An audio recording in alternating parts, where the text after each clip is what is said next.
British PM sir कियर Starmer का China का तारीखी विजिट। किसी भी यूके के प्राइम मिनिस्टर का चाइना का 8 सालों में ये पहला विजिट है। आज की इस वीडियो में हम जानने की कोशिश करेंगे इस विजिट की अहमियत और क्या डेवलपमेंट्स, क्या डील्स तय पाई हैं और कुछ इंटरेस्टिंग चीजें सामने आई हैं जिनको कंपाइल करते हुए मुझे भी मजा आ रहा था। हम देखेंगे यहाँ कियर स्टारमर किस तरह के नैरेटिव को लेकर चल रहे हैं, क्योंकि कुछ तनकीद उनके अपने मुल्क में हो रही है कि ये चाइना का विजिट क्यों कर रहे हैं जब पिछले कई सालों से इनकी सारी कैंपेन ही चाइना के खिलाफ थी। तो यही शिफ्ट पर हम नजर डालेंगे कि क्या इनका नैरेटिव है, क्या ये कर रहे हैं, वहां पर क्या डील साइन हुई हैं, शी जिनपिंग के साथ मुलाकात के दौरान दोनों लीडर्स ने क्या पॉइंट उठाए हैं और क्या चीजें फाइनलाइज हुई हैं। आज की इस वीडियो में हम जानने की कोशिश करेंगे किसी भी ब्रिटिश पीएम का चाइना का ये तारीखी विजिट। इस विजिट को दुनिया भर के कमेंटेटर्स एक हिस्टोरिकल विजिट क्यों करार दे रहे हैं? इसमें एक बहुत बड़ी रीजन ये है कि हम एक शिफ्ट देख रहे हैं ग्लोबल ऑर्डर में, जिसमें सबसे इंपॉर्टेंट ट्रांस अटलांटिक अलायंस, ये जो वेस्टर्न अलायंस है, उसमें हम एक डाइवर्जेंस देख रहे हैं और ये सारे मगरबी ममालिक मिलकर अब अमेरिका पर तनकीद कर रहे हैं, क्योंकि जिस किस्म की हॉस्टिलिटी ये डोनाल्ड ट्रंप की तरफ से फेस कर रहे हैं, ये भी जवाब में कुछ रिटेलिएटरी मेजर्स ले रहे हैं। जैसे पिछले दिनों हमने देखा कनाडा के पीएम ने विजिट किया, फ्रेंच प्रेसिडेंट मैक्रोन ने चाइना का विजिट किया, कोरिया के सदर ने चाइना का विजिट किया, फिनलैंड के प्राइम मिनिस्टर ने, इसके अलावा जर्मनी विजिट करने का सोच रहा है, जर्मन चांसलर, और अब ये यूके के प्राइम मिनिस्टर, यानी सारा जो वेस्टर्न अलायंस है वो अब चाइना की तरफ देखना शुरू हो गया। और इसमें एक और इम्पॉर्टेंट डेवलपमेंट हुई जब हमने देखा यूरोपीय यूनियन और भारत के दरमियान ट्रेड डील, और ये सब के सब इस वक्त डोनाल्ड ट्रंप के डसे में हैं और इसी वजह से ये कोई पैगाम देने की शायद कोशिश कर रहे हैं कि हम इकट्ठे हैं, अगर आप हमें एलियनेट करेंगे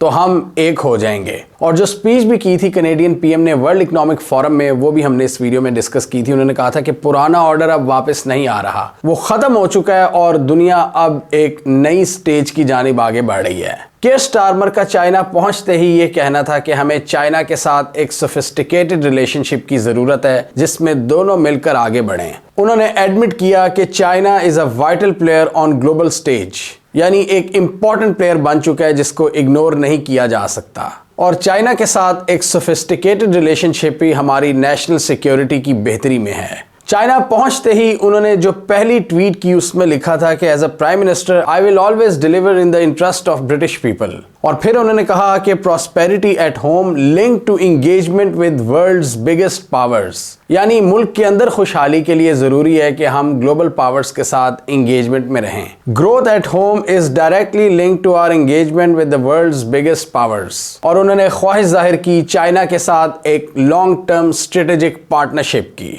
जो कि दोनों कंट्रीज के लिए फायदेमंद हो, जिसमें ओपन टॉक हो और डिसएग्रीमेंट्स के साथ आगे बढ़ें। वो डिसएग्रीमेंट्स क्या हैं वो भी हम आगे देखेंगे। स्टारमर ने यहाँ प्रेसिडेंट शी जिनपिंग को एक फुटबॉल प्रेजेंट किया जो लास्ट वीक मैनचेस्टर यूनाइटेड और आर्सेनल के दरमियान मैच में यूज किया गया था। फुटबॉल गेम यूके में बहुत पॉपुलर है और एक बहुत बड़ा रेवेन्यू जनरेट करती है। पिछले 3-4 दहाइयों की बात करें तो चाइना की ग्रोथ में एक्सपोनेंशियली इजाफा हुआ है और यूके की ग्रोथ किसी हद तक रुक गई है। वो यूके जो कभी सुपर पावर हुआ करता था, हुन ओ गल्ला नहीं रही। आप यहाँ से अंदाज़ा लगा लें कि चाइना की इकॉनमी का वॉल्यूम इस वक्त तकरीबन $20 ट्रिलियन से ज़ायद है, जबकि यूके की इकॉनमी 4 ट्रिलियन से भी थोड़ी सी कम है। 3.7 ट्रिलियन की उनकी इकॉनमी है, फिर भी बहुत बड़ी इकॉनमी है। अगर उनका साइज देखें काफ़ी बड़ी इकॉनमी है, और इसकी एक बहुत बड़ी रीज़न ये है कि दुनिया के बहुत से बैंक्स और उनके हेड ऑफिसेज यूके में बेस करते हैं, और इन्हीं फाइनेंशियल गेम्स की वजह से यूके को एक बहुत बड़ा एज रहा है, जिस तरह यूएस को डॉलर का एज रहा है। बैंकिंग सेक्टर पर हिस्टोरिकली यूके की उजारादारी रही है, और इसके अलावा ट्रेड की भी बात करें तो वहां भी एक बहुत बड़ा गैप है जब दोनों मुल्क ट्रेड करते हैं। 100 बिलियन पाउंड की इनकी ट्रेड है, जिसमें 70 बिलियन पाउंड चाइना एक्सपोर्ट करता है, यानी चाइना को क्लियर यहाँ पर एक एडवांटेज है। इसके अलावा कियर स्टारमर ने वहाँ एक लोकल रेस्टोरेंट का विजिट किया, उनको फॉरबिडन सिटी दिखाई गई जो बीजिंग में एक हिस्टोरिकल ओल्ड सिटी है, और चाइना की मजीद हिस्टोरिकल साइट्स के भी विजिट कर रहे हैं क्योंकि चाइना में हिस्ट्री बहुत ज़्यादा है। और जो भी चाइना का विजिट करता है उसके लिए वहां पर देखने को बहुत कुछ होता है, जिसमें हिस्ट्री, टेक्नोलॉजी और मॉडर्न आर्किटेक्चर है। चाइना के एक अखबार ने यूके के प्राइम मिनिस्टर के इस विजिट को इस तरह एक्सप्लेन किया कि एक नाराज बच्चा घर वापस आ गया है, और उनका इशारा किस तरफ था? ये G7 मीटिंग्स में जो पिछले कई सालों में ये बाइडेन के साथ मिलकर चाइना को लताड़ रहे थे, रूस को लताड़ रहे थे, चाइना को कहते थे कि आप रूस को सपोर्ट कर रहे हो रशिया यूक्रेन जंग में, चाइना पर तनकीद करते थे हांगकांग, ताइवान और विगर्स के हवाले से। वो अब सब हवा में उड़ गई है, क्योंकि अब इनको चाइना की ज़रूरत पेश आ गई है, और ये सारे मसले मसाइल जो तनकीद ये करते थे अमेरिका के साथ, वो अब नज़र नहीं आ रहे। और इससे ये भी पता चलता है कि इनकी जो तनकीद होती है, जो इनका नैरेटिव होता है, वो असूलों पर मबनी नहीं होता। बहुत सी दफ़ा ये सिर्फ अपने नैरेटिव को पुश करने के लिए कर रहे होते हैं, एक अलायंस के साथ मिलकर ये G7 जो करते होते थे। ब्रिटिश पीएम के साथ चाइनीज प्रेसिडेंट ने भी इस बात पर इत्तफाक किया कि जी हाँ, हमें एक स्ट्रेटेजिक पार्टनरशिप में एंटर हो जाना चाहिए जो कि हम दोनों के फायदे में हो। यहाँ शी जिनपिंग का कहना था कि चाइना और यूके के दरमियान ताल्लुकात में बहुत से अप्स एंड डाउन्स आए हैं, और अब हमें इस रिलेशन को स्टेबल करना चाहिए। उन्होंने कहा कि इन डिफिकल्ट टाइम्स में जब इंटरनेशनल सिचुएशन चेंज हो रही है, चाइना और यूके को आपस में ताल्लुक बढ़ाना चाहिए। और उन्होंने कहा कि we must rise above the differences, यानी इख्तलाफात को साइड पर रखकर आगे बढ़ना होगा। उन्होंने कहा कि ये टफ टाइम्स डिमांड करते हैं कि हम दोनों मुल्क मिलकर आगे बढ़ें और दुनिया की पीस और खुशहाली में अपना किरदार अदा करें। और तकरीबन यही पैगाम उन्होंने अमेरिका को भी दिया हुआ है कि अमेरिका और चाइना की पार्टनरशिप बहुत ज़रूरी है। जब तक हम मिलकर चलते रहेंगे, इंसानियत को इसका फ़ायदा होगा, और अगर हम लड़ेंगे तो सबको नुकसान होगा, जो कि दुनिया की दो सुपर पावर्स हैं। इसके अलावा शी जिनपिंग ने अमेरिका का नाम लिए बगैर बात की यूनिलैटरलिज्म, प्रोटेक्शनिज्म और पावर पॉलिटिक्स की। यानी यूनिलैटरलिज्म जिसमें अमेरिका अपने आप को ही दुनिया का चौधरी समझता है और अपने ही बनाए हुए असूलों को तोड़ा जाता है। प्रोटेक्शनिज्म, ये टैरिफ वॉर, इस पर भी तनकीद की, और उन्होंने कहा कि चाइना और यूके दोनों मल्टीलैटरलिज्म के हामी हैं, यानी दुनिया को मल्टीपोलर हो जाना चाहिए। और इस तेज कम्युनिकेशन के दौर में हमें कोऑपरेशन की सख्त ज़रूरत है,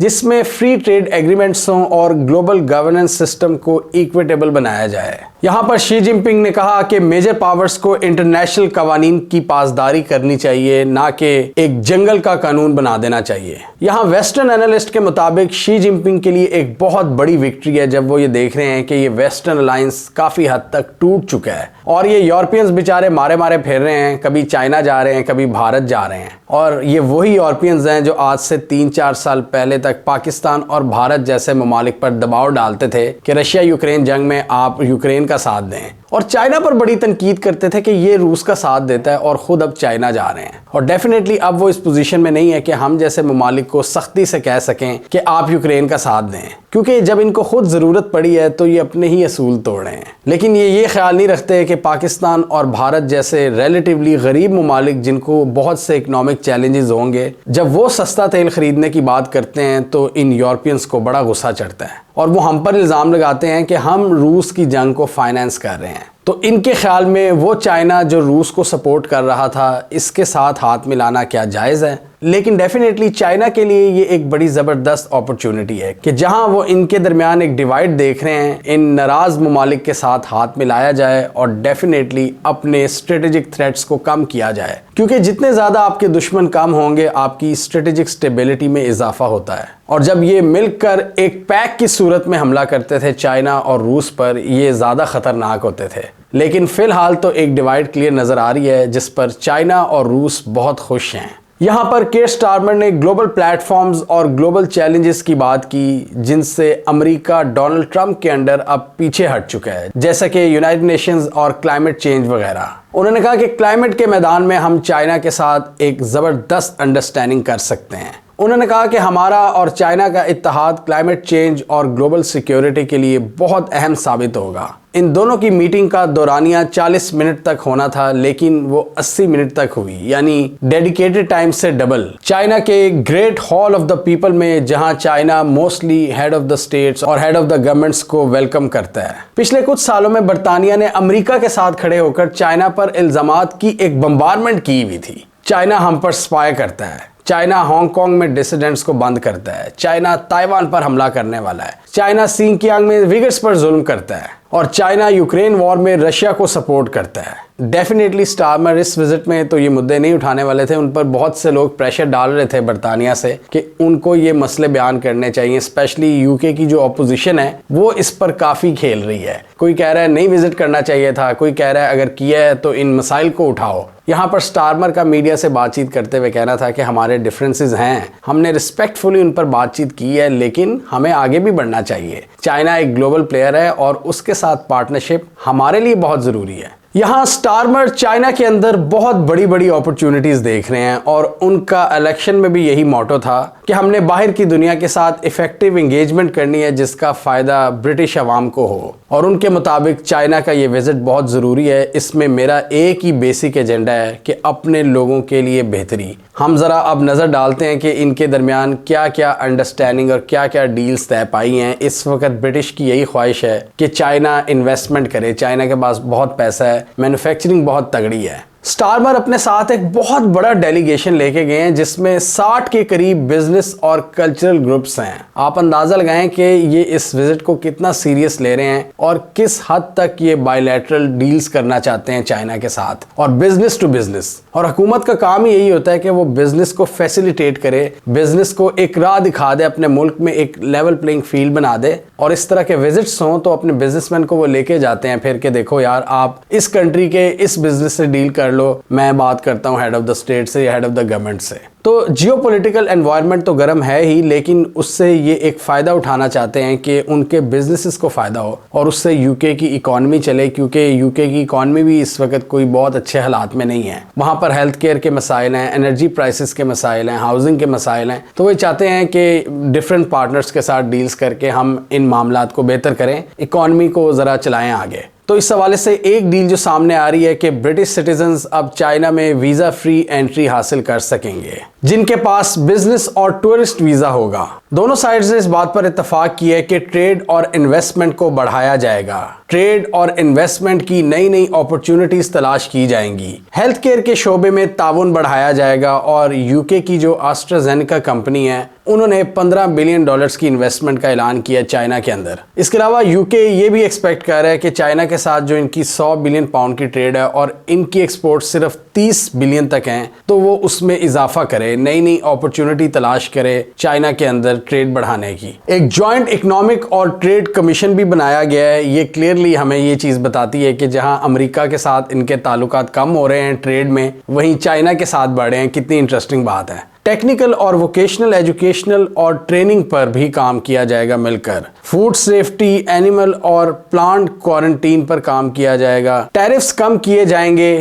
कल्चर, ट्रैवल एंड टूरिज्म को प्रमोट किया जाएगा एक दूसरे की कंट्रीज में, इसीलिए ये वीज़ा फ्री ट्रैवल की भी बात सामने आई है। इसके अलावा स्मॉल बोट्स, उसमें ये दोनों कोऑपरेशन चाहते हैं। और इसके अलावा इन्होंने चाइना से बातचीत की है कि ब्रिटिश विस्की पर ड्यूटीज कम की जाएं और इसके अलावा इर्रेगुलर माइग्रेशन को रोकने के लिए भी ताउन बढ़ाया जाएगा। इस विजिट में स्टारमर के साथ ब्रिटिश कॉर्पोरेट जायंट्स मौजूद थे जिसमें HSBC, GSK, Jaguar land rover और एस्ट्राजेनेका फार्मास्यूटिकल कंपनी। और इस मूव के जरिए केयर स्टारमर की यही ख्वाहिश है कि बरतानिया की इकॉनमी मजबूत हो। वो ये एक्सपेक्ट कर रहे हैं कि चाइना इन्वेस्टमेंट करेगा, कोई जादू करेगा और इनके सारे मसाइल हल हो जाएंगे। लेकिन डेफिनेटली वो एक स्मार्ट पॉलिटिशियन है, चीज़ों को समझते हैं। वो वैसे बड़े भोले भाले लगते हैं, लेकिन उनकी अप्रोच अक्सर हमें काफ़ी स्मार्ट नज़र आती है। और यहाँ पर उनकी कोशिश होगी कि चाइना के ज़रिए जो इनको प्रॉफिट मिलेगा या कोई फ़ायदा होगा उसको मैक्सिमाइज किया जा सके, मतलब इस अपॉर्चुनिटी को खुलकर एक्सप्लॉइट किया जा सके जब अमेरिका जो इनका ट्रेडिशनल पार्टनर है वो हाथ नहीं पकड़ा रहा। और वो ये भी उम्मीद कर रहे हैं कि चाइना की जो स्ट्रॉन्ग मैन्युफैक्चरिंग पावर है उनके मैन्युफैक्चरर्स आए बरतानिया में और जो अंडर यूटिलाइज प्लांट्स हैं उनको मजीद फाल करें,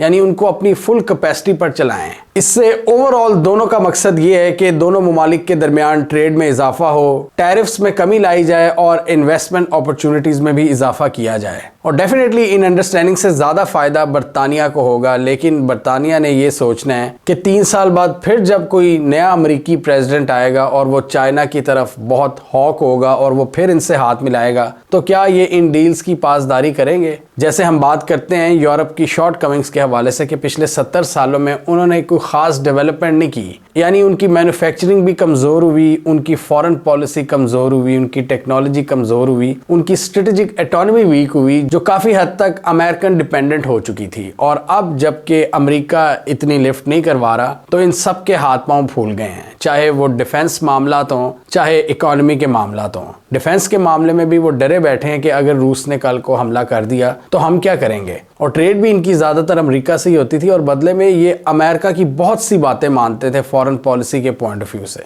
तो अब एक बार फिर ये अपने पर फैला रहे हैं, ज़रा आगे बढ़ने की कोशिश कर रहे हैं ये जर्मनी, यूके, फ्रांस वगैरह, क्योंकि इनको बड़ी ज़बरदस्त हिट पड़ी है यूएस से। तो अब ये एक बार फिर अपनी इंडिपेंडेंट फॉरेन पॉलिसी को एक्सरसाइज करना चाह रहे हैं। ये भारत की तरफ देख रहे हैं, चाइना की तरफ देख रहे हैं और फिलहाल इनकी तरफ से भी एक ऐसा एटीट्यूड नज़र आता है कि अमेरिका ने जो करना कर ले। मतलब वो ये कह रहे हैं कि आप हमसे भी नहीं सही बात कर रहे और हमें दूसरों से भी ट्रेड नहीं करने दे रहे, तो ये ऐसा कैसे चलेगा। तो इसलिए यूरोपियंस के अंदर भी एक रिएक्शनरी अप्रोच हमें नजर आ रही है कि डोनाल्ड ट्रंप जो हरकतें कर रहे हैं उसके जवाब में ये फॉरेन विजिट कर रहे हैं चाइना के। मतलब टाइम ज़ाया किए बगैर ये चाइना के साथ एंगेजमेंट कर रहे हैं, यूरोप भारत के साथ मुआहदे कर रहा है। तो अब इनको सोचना होगा कि इनकी मैन्युफैक्चरिंग जो स्लो डाउन हुई है पिछले कई सालों में, इसको किस तरह तेज करें। और उसमें वो ये समझते हैं कि चाइना इनकी मदद करेगा। और यहाँ पर इनके लिए एक और बहुत बड़ा चैलेंज ये भी है कि चाइना ट्रेड सरप्लस में है, यानी चाइना इतनी चीज़ें बनाता है, इतनी मैन्युफैक्चरिंग करता है कि कोई भी चाइना का मुकाबला नहीं कर पाता। इवन अमेरिका के साथ चाइना जब ट्रेड करता है तो $600 बिलियन का डेफिसिट अमेरिका को होता है। इतना बड़ा डेफिसिट होता है अमेरिका को। तो आप अंदाजा लगाएं जो अमेरिका जिस मैन्युफैक्चरिंग में मार खा रहा है चाइना से, तो बाकी दुनिया क्या चीज़ है। इसलिए डोनाल्ड ट्रंप कहते हैं मेक अमेरिका ग्रेट अगेन, हमने फैक्ट्री अमेरिका में लगानी है। और वो अपनी बड़ी बड़ी कंपनीज को कह रहे हैं कि आप चाइना में मैन्युफैक्चरिंग ना करें, आपने चाइना को बहुत तगड़ा कर लिया, वापस आए अमेरिका में, लेकिन उसके लिए टाइम चाहिए उस मैन्युफैक्चरिंग को दोबारा अपने मुल्क में लगाने के लिए। यही एक सबसे बड़ी गेम है जिसमें चाइना टोटल डोमिनेंस हासिल कर चुका है। पाकिस्तान में पिछले कुछ सालों में इंटरनेट के साथ जो छेड़छाड़ की गई है, डिफरेंट कदगनें लगाई गई हैं मीडिया पर, और भारत में कुछ पाकिस्तानी चैनल्स को बैन किया गया, इसकी वजह से हमारे जो डेली ऑपरेशंस हैं उनको मैनेज करना बहुत मुश्किल हो रहा है। और ये डर है कि हम वाइट साइट को बंद भी कर सकते हैं। इन चैलेंजेस की वजह से एल्गोरिदम भी शायद कंफ्यूज हो चुका है और हमारी व्यूअरशिप में कमी आ रही है। क्लियरली हमारी आवाम की टेंडेंसी फैमिली व्लॉगर्स की तरफ है जिनको मिलियंस ऑफ व्यूज मिल जाते हैं। आप सब जानते हैं कि हम अपने काम में ज़्यादा से ज़्यादा रिसर्च और फैक्ट्स डालने की कोशिश करते हैं और हमेशा क्रेडिबल स्टोरीज आप तक पहुंचाते हैं। और अगर आप चाहते हैं कि हमारा ये क्वालिटी काम जारी रहे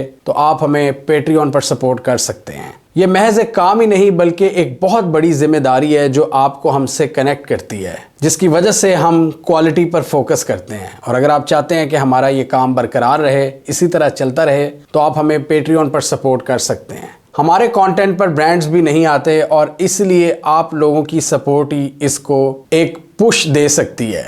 इसके अलावा ये भी रिपोर्ट्स हैं कि बरतानिया की हुकूमत ने चाइना को एक मेगा एम्बेसी बिल्ड करने की इजाज़त दे दी है। उसके लिए ज़मीन वगैरह का जो मसला है वो हल हो चुका है, जिस पर बड़ा शोर मचा हुआ है बरतानिया में कि चाइना को आप इतना फ्री हैंड दे रहे हो कि वो अपनी एम्बेसी एक्सपैंड करेगा। और उनको ये डर है, जो डेफिनेटली वहाँ पर हॉकिश एलिमेंट्स हैं, कि चाइना यहाँ पर स्पाइंग कर सकता है, जो इल्ज़ामात इन्होंने पहले भी लगाए हुए हैं। लेकिन इससे ये पता चलता है कि केयर स्टारमर इस वक्त चाइना को अकोमोडेट करने के लिए तैयार नज़र आते हैं और बदले में उनकी ये उम्मीद है कि चाइना इनकी इकॉनमी को इम्प्रूव कर देगा ट्रेड और इन्वेस्टमेंट के ज़रिए। हमें कमेंट सेक्शन में बताइए आपके ख्याल में चाइना और यूके की इस डील के बाद यूके की इकॉनमी को कोई फ़ायदा होगा, या आपके ख्याल में यूके के चैलेंजेस इतने आउटस्टैंडिंग हैं कि इन डील्स के बावजूद इनको कोई ख़ास फ़ायदा नहीं होगा। आप क्या समझते हैं? और आपके ख्याल में लॉन्ग टर्म में यूके और यूरोपियंस के ताल्लुकात चाइना के साथ बेहतर होंगे, या एक बार फिर अमेरिका बहादुर इन यूरोपियंस को अपनी साइड पर करके